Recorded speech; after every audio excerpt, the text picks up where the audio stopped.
Filmovi, fotke, grafičke pripreme. Do sada ste se za slanje velikih fajlova uvijek mogli osloniti na Jumbo Mail.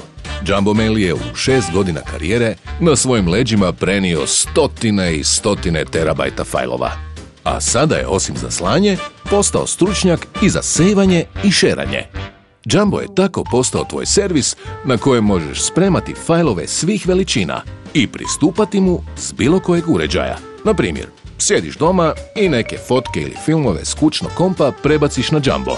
Sutra odeš na poslovni put, spojiš se na Jumbo s prvog računala na koje naiđeš i voila, fajlovi su ti dostupni kao da sjediš doma pred računalom.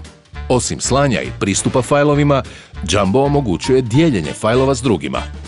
Recimo, prezentacija koju upravo slažeš u uredu, zahvaljujući Jumbu, može biti automatski dostupna i tvom šefu, koji je na poslovnom putu u Parizu. Zato što on u svom Jumbo folderu vidi prezentaciju na kojoj radiš. Dovoljno je da mu šeraš folder. I zato što mu sve to nije bilo dovoljno, Jumbo smo integrirali i s Iskon TV-om. Što to znači? Upališ Iskon TV, spojiš se na svoj Jumbo i na televizoru pregledavaš fotke i gledaš filmove koje imaš spremljene.